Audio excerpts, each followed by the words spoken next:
Shock ఇచ్చింది. Cabinet భేటీ కోసం రాష్ట్ర ప్రభుత్వం అనుమతి కోరగా దానికి ఈసీ నిరాకరించింది. దీంతో ఈ రోజు జరగాల్సిన కేబినెట్ సమావేశం రద్దయింది.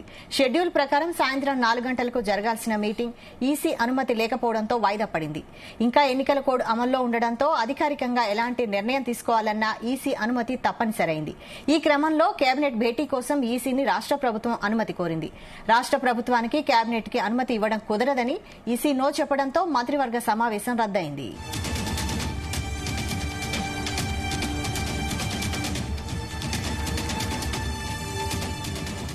ఇదే అంశంపై ఫుల్ డీటెయిల్స్ మా ప్రతినిధి శ్రీచరణ్ అందిస్తారు. శ్రీచరణ్, కేబినెట్ సమావేశానికి ఎన్నికల కోడ్ నేపథ్యంలో కొన్ని టెక్నికల్ ఇబ్బందులు అనేటివి ఎదురవుతున్నాయి.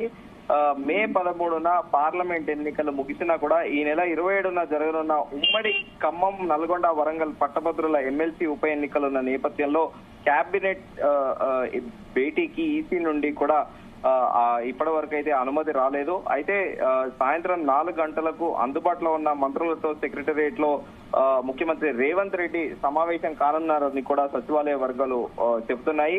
అయితే కోడ్ నేపథ్యంలో అధికారికంగా ఫోటోలు కానీ వీడియోలు రిలీజ్ చేయకుండా కూడా ప్రభుత్వం తగిన జాగ్రత్తలు కూడా చేపడుతుందని కూడా ప్రస్తుతం సచివాలయ వర్గాలు అంటున్నాయి. అయితే ఇప్పుడు model of code of conduct ఉన్న నేపథ్యంలో, ఎంసీసీ ఉన్న నేపథ్యంలో ఇప్పుడు ఈసీ కూడా అనుమతి ఇవ్వకపోవడంతో ఉదయం నుంచి కూడా దీని మీద విస్తృతంగా చర్చ నడుస్తోంది. ఒకవేళ కేబినెట్ సమావేశం నిర్వహించినా కూడా ముఖ్యమంత్రి, మంత్రులు మాత్రమే సమావేశం అవుతారు. అధికారికంగా కన్సర్న్ డిపార్ట్మెంట్ హెచ్ఓడీలు ఏవైతే అంశాలు ఉన్నాయో దాని మీద సంబంధించిన కన్సర్న్ హెచ్ఓడీలు కాకుండా ఓన్లీ సీఎంఓ అధికారులతో పాటు చీఫ్ సెక్రటరీ మాత్రమే ఈ సమావేశంలో పాల్గొంటారనేది కూడా పొద్దుటి నుండి చర్చ నడుస్తోంది.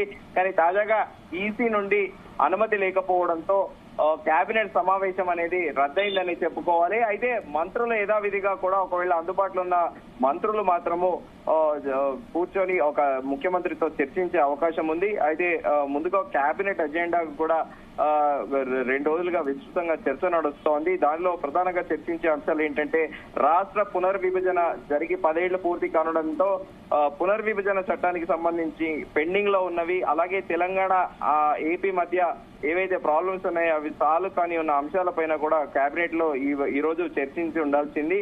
అలాగే ఆగస్టు 15 లోపల రైతుల రుణమాఫీ చేసి తీరాలని ముఖ్యమంత్రి రేవంత్ రెడ్డి ఇప్పటికే అధికారులను ఆదేశించారు. ఆయన ఎలక్షన్ క్యాంపెయినింగ్ లో కూడా పలు వేదికల పైన కూడా చెప్పారు, ఖచ్చితంగా ఆగస్టు 15 లోపు రైతు రుణమాఫీ చేస్తామని. అయితే దానికి సంబంధించిన నిధుల సమీకరణ పైన కూడా ఈ రోజు కేబినెట్ లో చర్చించాల్సిన అంశం అది కూడా. అలాగే ధాన్యం కొనుగోళ్ల పురోగతిని సమీక్షించి వచ్చే ఖరీఫ్ పంటల పైన కూడా ప్రణాళిక పైన కూడా చర్చ జరగాల్సింది. ఇవన్నీ కూడా మనం చర్చించుకునేవి కేబినెట్ అజెండాలో ఉన్నవి.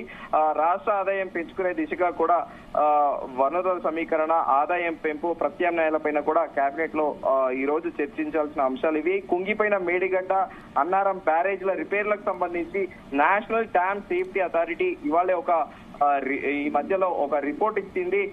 నివేదికల సిఫార్సులతో పాటు తదుపరి చేపట్టాల్సిన కార్యాచరణ పైన కూడా ఈ సమావేశంలో చర్చించాలని కూడా ముఖ్యమంత్రి నిర్ణయించారు. అలాగే అకాడమిక్ ఇయర్ జూన్ నుండి కొత్త విద్యా సంవత్సరం ప్రారంభమవుతుంది. స్కూల్, కాలేజీల ప్రారంభానికి ముందే అవసరమైన సన్నాహక చర్యలు కూడా చేపట్టాలని ముఖ్యమంత్రి నిర్ణయించారు. గవర్నమెంట్ స్కూల్ కి సంబంధించి విద్యార్థుల నమోదు, పాఠ్య పుస్తకాలు, యూనిఫామ్ల పంపిణీ తదితర అంశాలు కూడా ఈ రోజు చర్చించవలసి ఉంది.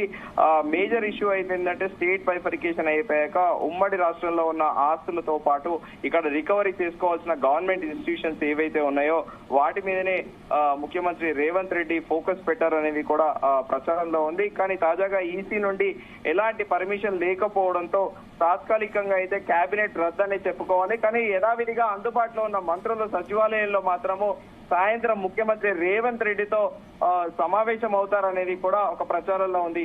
Vaishali, right. Thank you Sricharan.